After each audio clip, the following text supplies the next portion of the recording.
Greetings, Otaku Faithful. Thank you for joining me again this week. Once again, it's Larry Williams, OAW Commander-in-Chief, and I'm here to bring you all yet again another Arrow episode review right here on Otaku Assemble!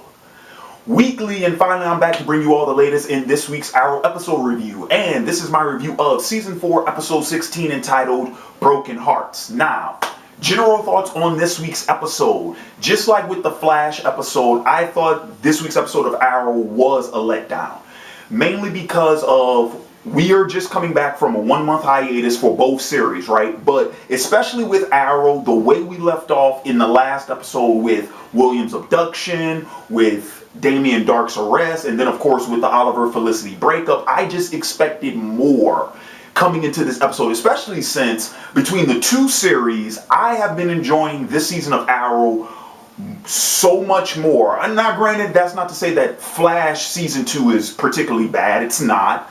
But given that what we got last season for Arrow, okay, Arrow season 3, that was a complete atrocity. Just complete disaster. So with season 4, they've made so many improvements. They've turned the series around. I've been loving every bit of it.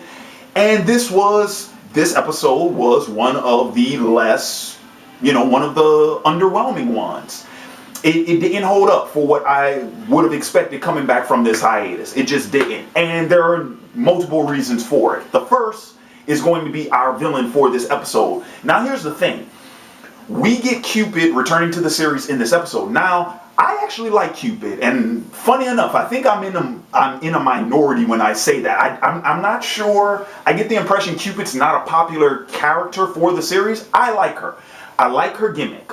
I like the way she was introduced into the series, pretty much being this supervillain equivalent of an obsessive fangirl gone psychotic.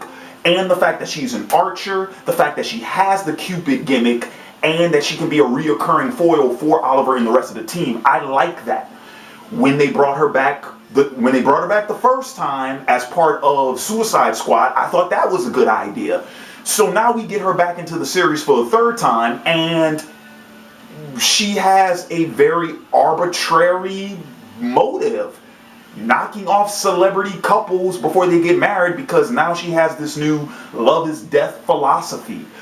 But even given her character, okay, even if you were going to do the whole love is death thing, so only in death, the idea that living for life is futile and only in death you might be able to find something. I don't even know if that's what they were going for, but even if they were going for that, there are so many better ways they could have written that. I mean, at no point in time did they really make Cupid feel like she was actually a threat. At no point in time did I feel like she was actually lethal to Oliver and the rest of the team.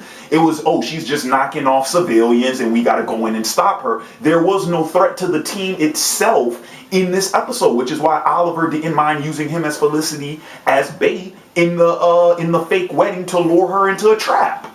And then the way they took her out, it's like, oh, bop her on the head, wrap her, tie her up, done deal. She didn't even escape at the end. So, and here's the other thing too. I feel like the writers went ahead and decided to use this now. And there's a funny thing too, the timing of this. Why wasn't this the Valentine's Day episode? The timing of it all, I feel like it was an arbitrary reason to bring the whole Oliver Felicity breakup, to throw it into the fold front for an entire episode.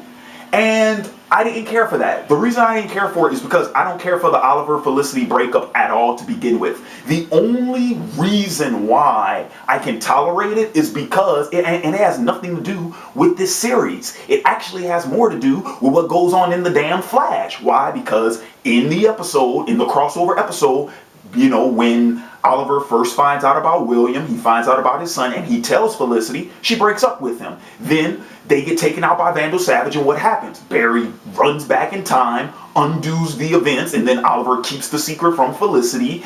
And then what happens? When she finds out, they end up breaking up anyway. The only reason why I'm tolerating that notion is because it helps reinforce something that I wish they would do more often on The Flash. The idea that Barry cannot just go back in time whenever he wants and fix things of the past. No matter what you do to change the past The time stream will always correct itself. That's a theme that is constantly reinforced in the Flash comics. There are always consequences and repercussions for when Barry does it in the comics. So the fact that he's been getting away with it so much in the show, this event in Arrow still occurring at a later time and in a different circumstance, but it still happens. The result is still the same. I like that idea, but the actual breakup itself, I don't care for it. Why? Felicity is completely out of her gourd. She has no reason for feeling the way she feels, for taking it out on Oliver. You are blaming a man for deciding to keep his son a secret from the rest of the team so that he can get to know his child. He did not have a choice in the matter. It was either spill the beans about William or never see him again. He did not have a choice in the matter, and you would at least give the man credit enough that he respected William's mother's wishes in order to coincide with her plan.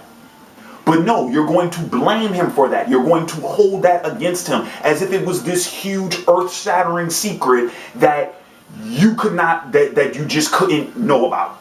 That you had to know this. Because keep something in mind, would Felicity even be in William's life? Probably fucking not. Oh, and also keep in mind this, like Thea, of all the characters in the show, like Thea pointed out, the fact of who you are, Oliver, and what you do, the fact that you are sparing William that life is the most noble thing he could have probably done. And yet Felicity is holding all of that against him. Once again, I think it's just melodrama for the sake of melodrama. It has no merit whatsoever. I don't care for it. I don't think it'll last.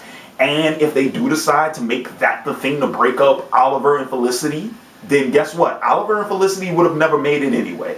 If that's all it took to break them two up, then that relationship was doomed before it started. So, but the one good thing I will talk about the episode, and that was the Damien Darhk trial. All of that, all of the court scenes with Laurel and Quentin and Dame, all of that I thought was good. I would have much rather seen that for an entire episode than the Cupid nonsense.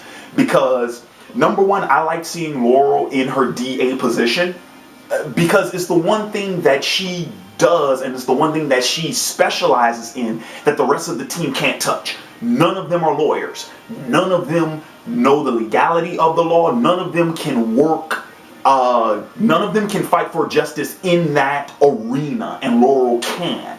So anytime she's in that position, I love it because to me she is more formidable, and she is what's the term I'm looking for? To me, she shines more in that arena than she does as being Black Canary. Because we know she's not the best combatant on the team. She doesn't have the best weapons on the team. So no, but when she's a DA, that's her thing. And I like that. And I like that that's where they placed her for the entirety of the episode. She doesn't do the Black Canary thing in this episode. I was perfectly fine with that. The other thing was, once again, since Arrow is the one series that has tried to go for more of the real world tone, the fact that Damien actually has to go through all these legalities and legalese and this whole judicial procedure, I dug it. Not granted yet. That could be because I've been watching Daredevil all week. Maybe. But I dug that. I also like that this episode brought Quentin and Dark's inevitable conflict full front. Because now, here's the thing. We know that Damien has threatened Quentin. That's why Quentin was working for him in the first place. And we knew what the stakes were when Quentin decided to turn against Darhk. We knew what those stakes were. We also knew that for, I would say, the first half of this season, Damien's whole thing has been anonymity. He wants to remain in the shadows. He doesn't want anyone to know his identity. He wants to operate behind the scenes. Now that he's been arrested, because remember, the team's been picking away at that since they found out who was in charge of the Ghosts. They've been picking away at that, trying to destroy Dark's public persona. So now that he is in a court of law, and Quentin And Quentin has come out in front, in public, in front of everyone and testified against him. Now Quentin's pretty much crossed the line of no return.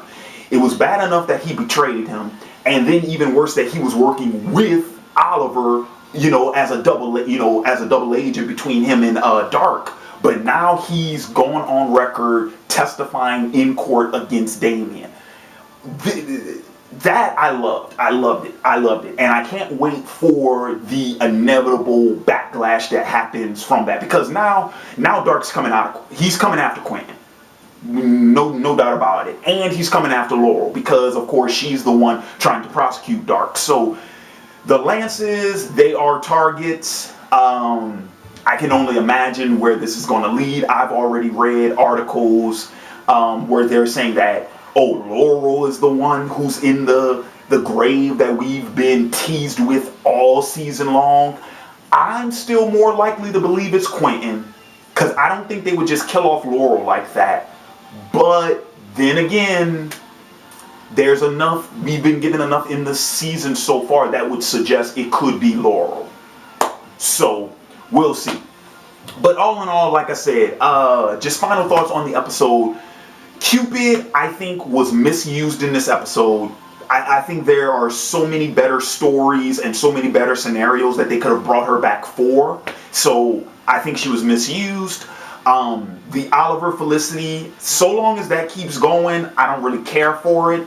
I liked it when they were together, but this breakup just seems like I said, melodrama for the sake of melodrama.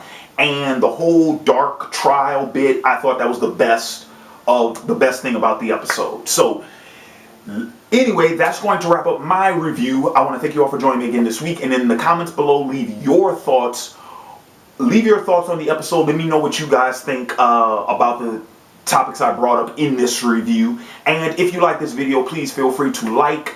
If you want to share it with friends, family members, and whatnot, please feel free to share it. And if you like my review and you want to keep up to date with all of my uploads, please feel free subscribe to the OAW YouTube channel. Annotation will be above head.